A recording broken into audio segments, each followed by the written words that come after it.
Hi everybody, we are Saraf, Catalina, Tanush, and Bronte, and we will be presenting our design research proposition. We will give you an overview of the context, our precedents, our frameworks, redesign, and conclusions. So to start off with, the grand challenge that we will be exploring is waste and how to disrupt and radically change our current unsustainable production and consumption patterns. This relates directly to the United Nations Sustainable Development Goal number 12, which calls for sustainable consumption and production patterns, and indirectly to multiply others. According to the UN, the global material footprint increased by 70% between the years of 2000 and 2017. It also reported that 1 million plastic drinking bottles are purchased every minute, and 5 trillion single plastic bags are thrown away each year. These are really alarming statistics and are just a fraction of the impact of a long-standing culture of overconsumption, materialism, and disposability. So through this analysis, we decided to focus our attention on household waste and the role that supermarkets play in enabling unsustainable behaviors. We will be exploring a solution in Sydney that is participatory, joyful, scalable, and adaptable to different locations and communities.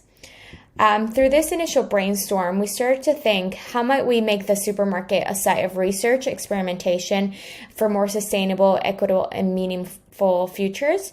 Make this supermarket a place of community and connection, and make the supermarket a site where responsible consumption and production is facilitated. The following 3 precedents attempt to solve aspects of this issue. I will provide a very brief overview of each. Firstly, we looked at an app called Everco. It analyzes the shopping receipts of users and provides carbon footprint data. The strengths of this solution lie in its ability to use machine learning to link climate impact to individual action and promote personal responsibility. A strong incentive and disincentive framework is lacking, however, which is likely to hinder its ability to alter consumer behavior in the long term. Secondly, we explored Taiwan's 4-in-1 recycling scheme, as represented in the infographic. This system is successful because it provides economic incentives and makes all community stakeholders accountable in the waste management process. The scheme's success, however, is dependent on extensive cooperation and the adoption of many policies and regulations, which may not be replicable in other environments.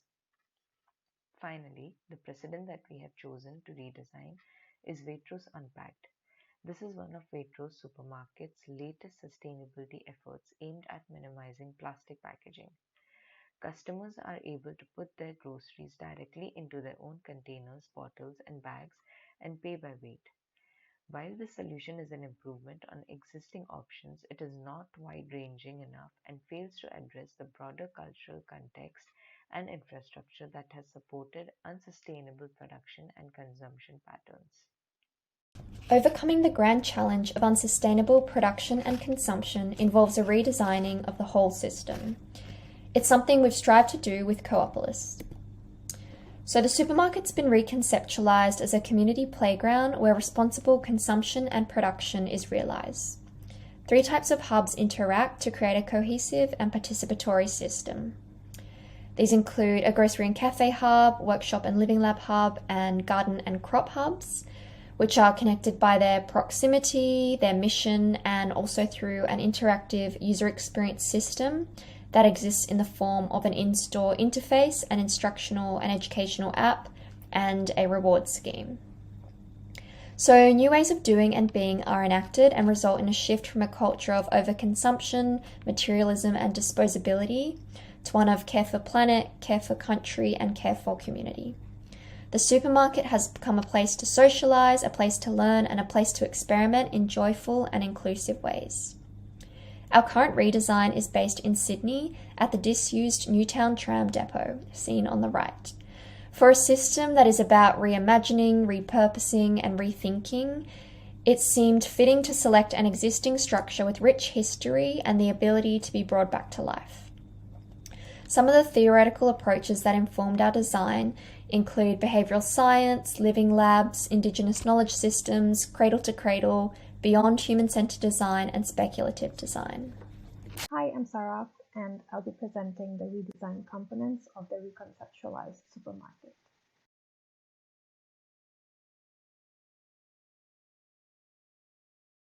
So this is how we have visualized the community playground, focusing on responsible production and consumption. The refuel stations are redesigned as round and compact modular booths so they can be easily rearranged, creating an open and flexible environment. They're made from bamboo, which is an incredibly sustainable material due to its durability and fast growing rate. The round and compact design of the refuel stations allows for an open space plan, unlike supermarkets, intended to ameliorate the supermarket experience by creating a fun and interactive atmosphere resembling open-air markets. Its exterior glass facade connects the interior to its surrounding organic gardens and in turn further advances its open-air concept. Reusable containers can be rented by anyone not carrying their own containers. These containers are made in collaboration with Defy Design, an Australian recycling company, and the community. The consumers bring their recyclable waste to drop off at the waste collection booths, demonstrating a circular economy. They also earn rewards for their accumulated recyclable waste, which can then be used towards shopping, renting containers, etc. Refuel stations are designed with interactive displays that inform the consumers about individual products' planet impact rating, calories, price, rewards, etc., and encourage them to make informed and mindful decisions. Usage of packaging is kept to a minimum, and product and packaging parameters are set to regulate their sustainability. Consequently, the grocery hub carries no product with low ratings, and only products and packaging rated 3 or above are approved.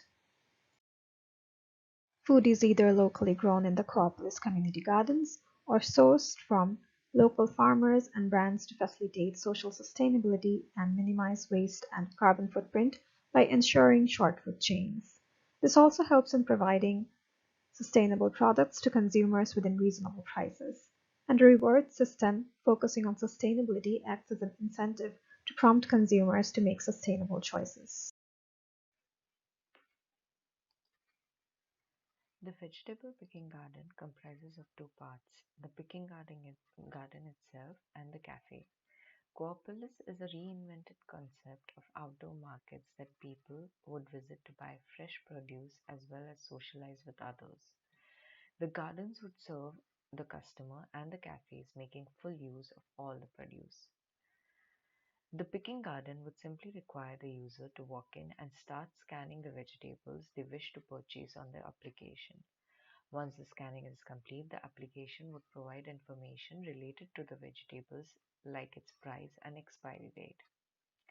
The cafes would be one of the main socializing spaces in Co-opolis that would provide not just healthy eating options but also act as recreational space for some of the workshops.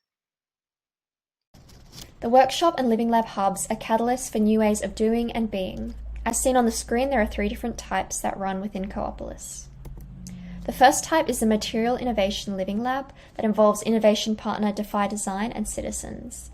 Together they learn about various materials and through a process of brainstorming, co-design, prototyping and testing, come up with new products and uses for these materials.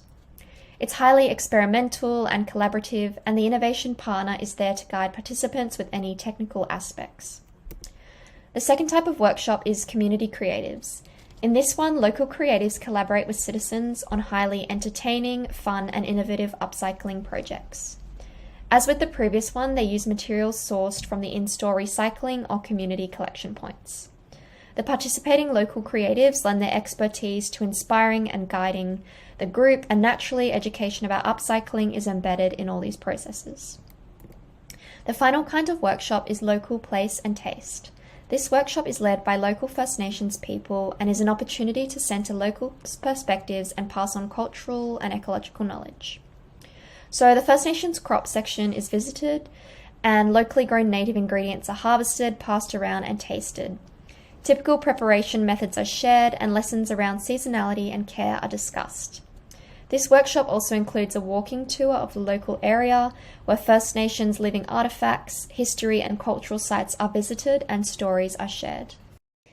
Community members who participate in this system will have access to a rewards program that will be available through the creation of an app. Through the system, instead of accumulating points based on consumption, they will be accumulating according to participation. This will allow to overcome the intention-attitude gap and provide other opportunities to encourage sustainable consumption and production patterns. It will allow the creation of a sense of communal ownership and responsibility. The app, on one hand, will allow the users to keep track of their personal consumption with every purchase throughout the week, as well as set personal goals to reduce this consumption. It will offer an educational space where you can view seasonal ingredients available at the grocery hub, recipes to go with these ingredients, as well as book workshops or volunteer sessions in the gardens. People will accumulate points, as mentioned before, through reducing consumption, through depositing recyclables at collection points, and participating in workshops and living labs, as well as volunteering in the communal gardens, as you can see here. This app will suggest a less resource and carbon intensive choices for everyday goods and services that will allow users to take the Co-opolis learning experience home.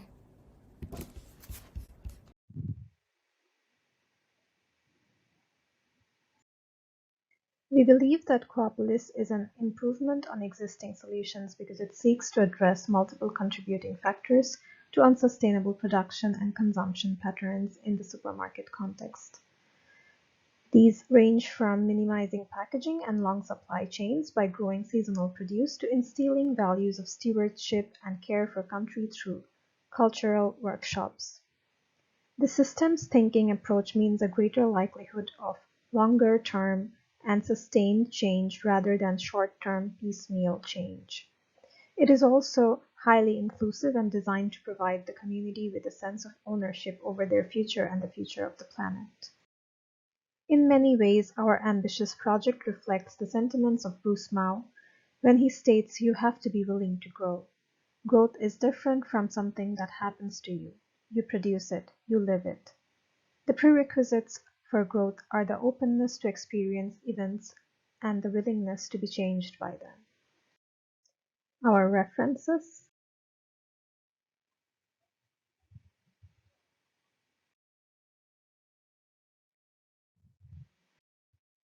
Thank you.